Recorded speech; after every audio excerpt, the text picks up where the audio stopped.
What is up, guys? It's the Sound Alchemist, and I'm here with Gersh1! And once again, we're here in the great doors of Out, giving you guys another For the Greater. This is a video series where we answer the questions left by you, the viewer. If you have a question for us, comment down below. Put question in front of your question because we get to those questions first. And that is what Dan Fab says.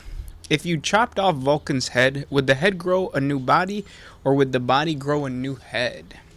So that's like a Deadpool situation. So in other words, what happens when you kill Vulkan? Yeah, so Vulkan, if you don't know who that is, he is the Primarch of the Salamander Legion. He is the only known son of the Emperor to be a perpetual. So it's not just asking what happens if you kill somebody. Obviously they die. But no, Vulkan will come back to life because of that perpetual nature given to him by the God Emperor, who is also a perpetual. Now, the thing about perpetuals is that it's never been 100% stated how, why, or what are the extent of their regenerative properties, because we've seen Vulkan get tortured at the hands of Kurz. Yeah, Conrad Kurz. Like, this dude was pretty much burned, incinerated, thrown into space, cut in half. Like, anything you can think of, Kurz did it to try and end Vulkan's life, and none of that worked. Nope. Now, in the situation of, like, cutting his head off, I really do think that, like, the majority of it, or the head would just, disintegrate, and then the body would just grow a new head. Yeah, that's what I was thinking, too. But I also don't think it would be like a weird, like Beetlejuice head that would pop up and then slowly grow. Mm-hmm. I think it's more etheric. Yeah. Where like the warp would manifest around him, exactly. And then something like that. Yeah, golden light shines from him and he's 100% healed or something. Yeah. Like when you see like the Jesus miracles portrayed in like TV and stuff, It's just, like you said, a light. Yeah. But yeah, and obviously this brings up the next thing, which would be like, if that's the case, then why isn't the Emperor getting off the Golden Throne? Because isn't he just supposed to, if he's a perpetual, shouldn't he just regenerate? And I bet you his return is also just going to be a big blind light, and then he appears, if he ever returns. Yeah.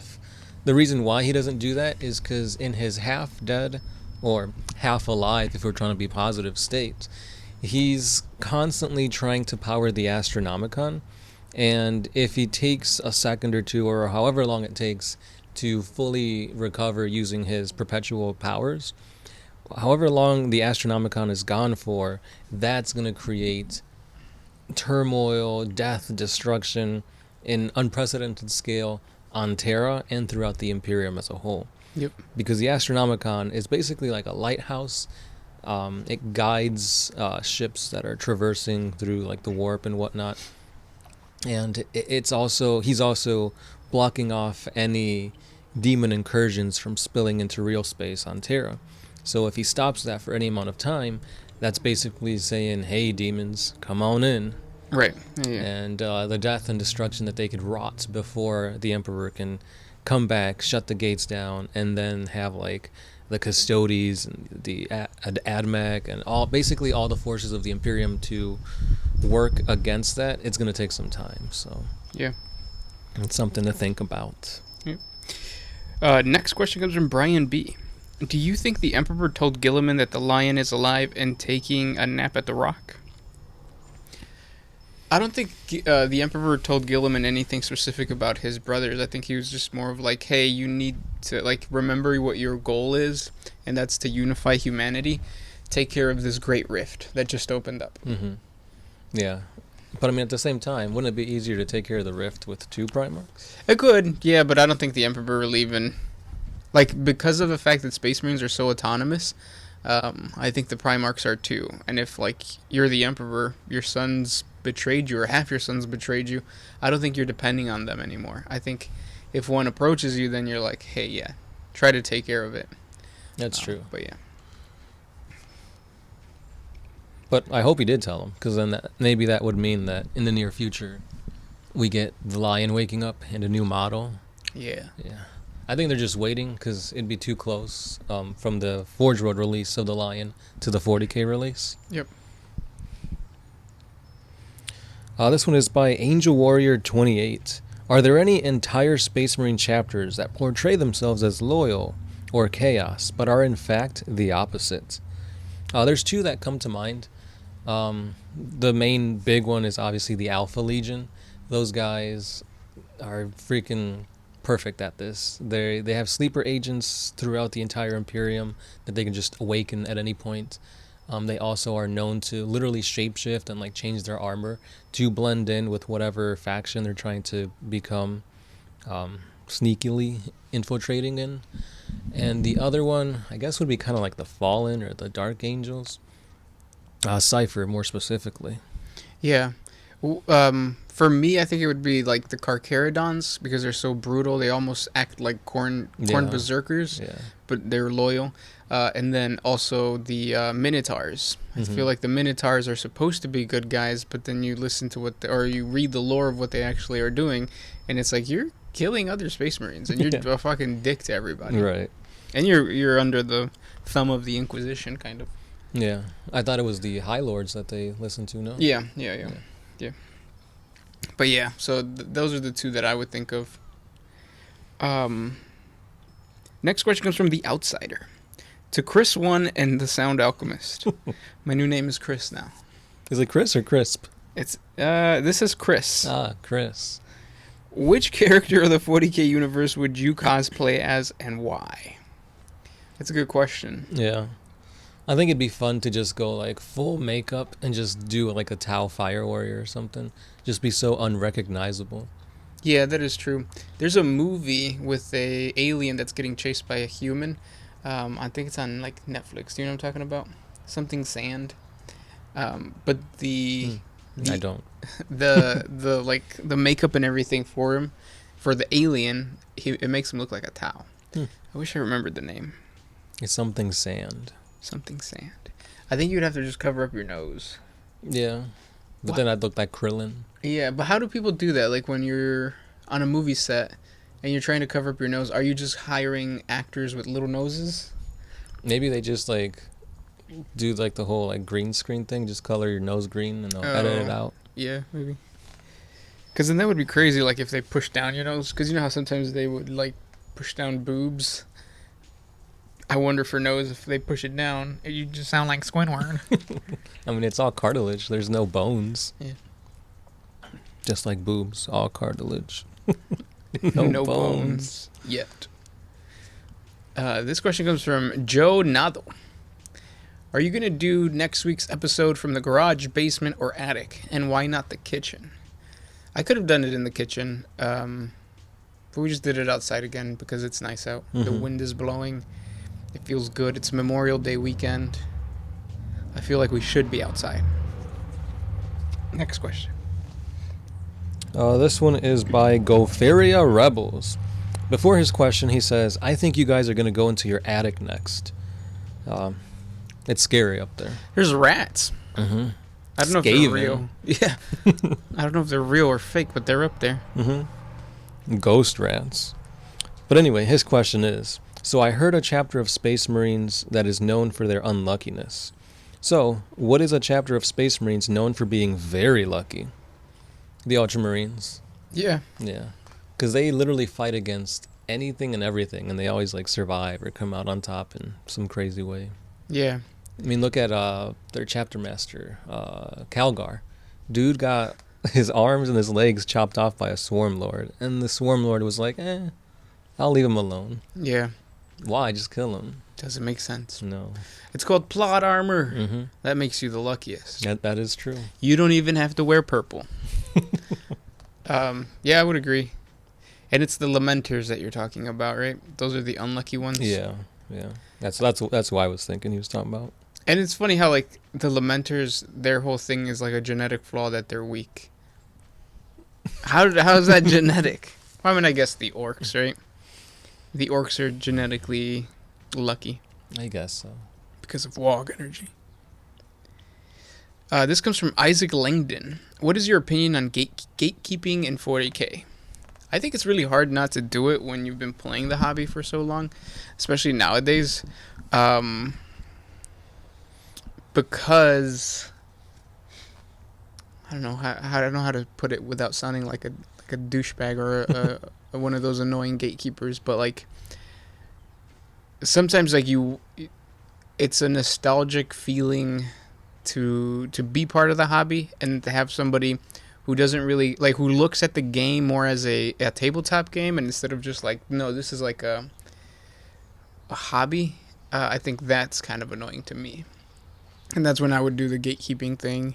Be like, well, don't even pay attention to the rules. Like, yes, the tabletop is fun and everything, but like the real fun comes in like everything you do post the game. Mm-hmm. You build your lore, you paint your minis, you build a list, you talk with your friends about it, you read the codex at school, stuff like that. But again, I guess everybody has different views on it. Different niches. Yeah. Like, I know somebody that hates the tabletop, doesn't want to spend a dime on the games, like the actual like books and stuff like that. But all they do is they play like Dawn of War or like the mobile games and stuff like that. And I think that's also difficult for people who've been part of the hobby in every aspect. Mm-hmm. When you do get like, because you guys comment a lot like, oh, I only listen to you guys because I like the lore, I don't play the tabletop. And it's difficult to hear that because it's like you should, like, it's fun. Mm-hmm. And then you almost have this like sense of like not looking, I guess, like looking down on someone who only reads the books.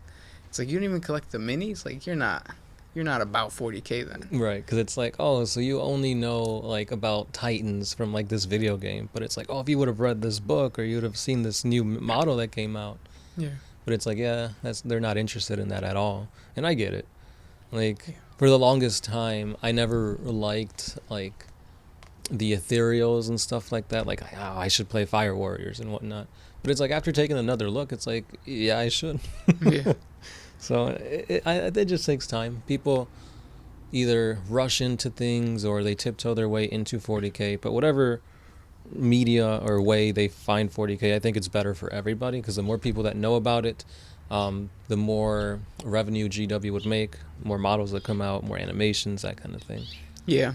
And I really do think that, right, like you said, we should be open to everybody, and whether you're new or you just want like one specific portion of the hobby, I think we should be nice to those individuals and try to introduce them. Mm-hmm. But I think there is also that sense of like, you have to earn your stripes type of thing. Like, you weren't there in October when they told us that we were going to get orc models, and we didn't even get the orc codex until November. Stuff like that. Yeah, it's like, you have these easy to build kits. I had to freaking make metal glue and work on with one another. You never played with Abaddon, and every time he fell, his hands would just. Yeah. But yeah, You don't never- gatekeep, I guess. Yeah, it's. Do as we say, not as we think and do. Yeah, but it's I definitely do see that from like the older generation. They're like, oh, they do feel, like, get like a sense of entitlement from being in like, I started in back when it was still Rogue Trader, or I started in 2nd edition. And the funny thing is too, like, it's only online that gatekeeping happens. Yeah. You would never act that way to a kid that goes into a Games Workshop or that goes to a hobby store, Mhm. and they're like excited about the game. Right. You're not gonna be like, no, stupid little kid, stop. Like, Right. No. But online, oh yeah, online you become a different person. Mm-hmm. But don't do it. Next question. All the way to Z says, you guys are on the love couch. We were.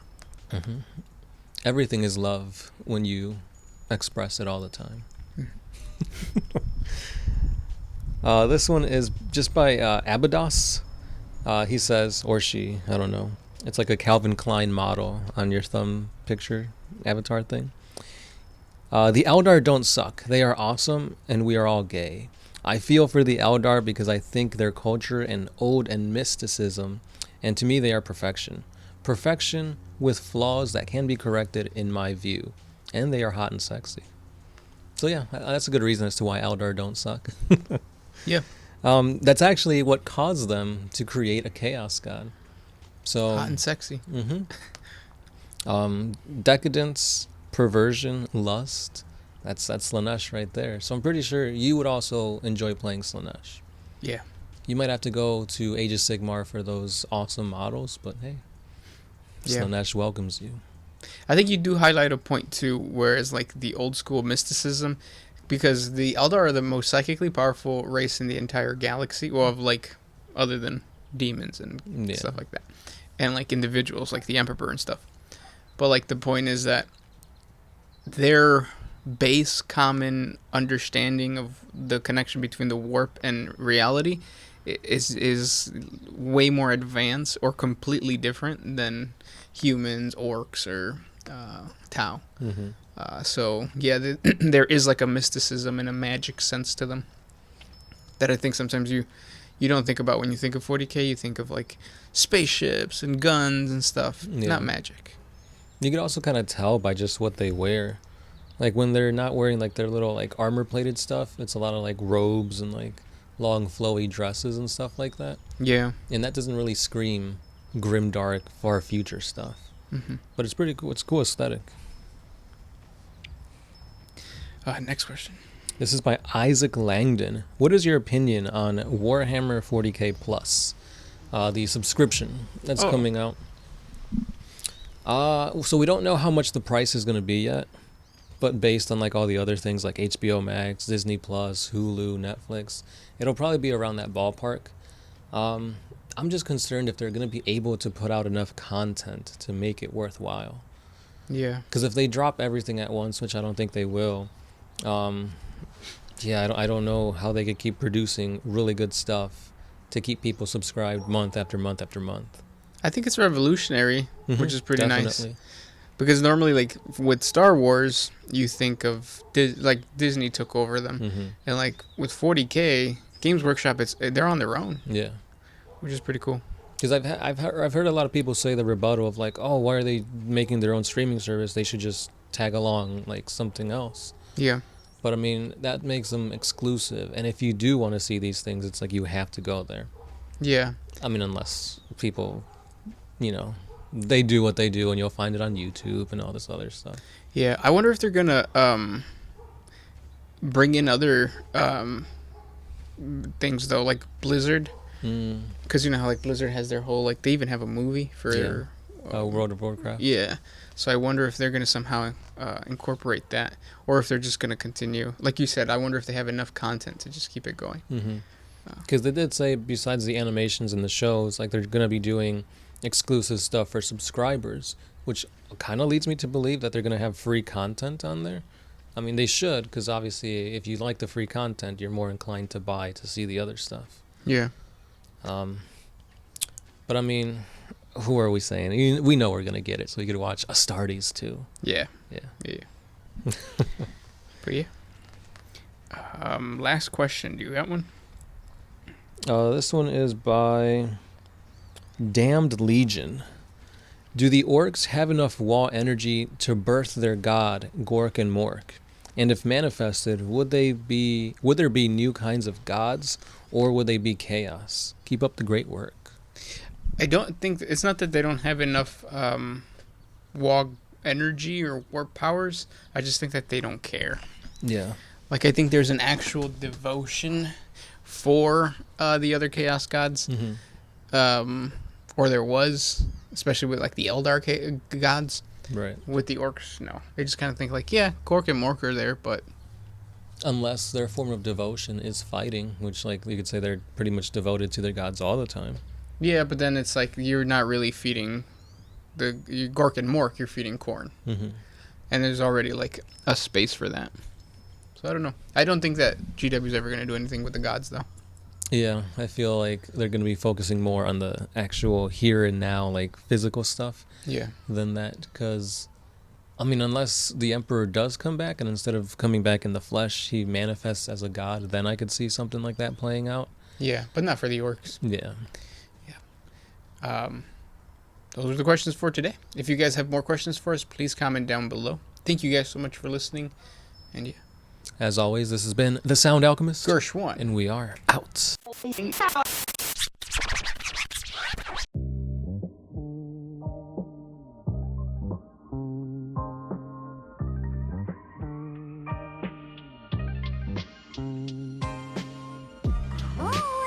to put my freedom first in any situation.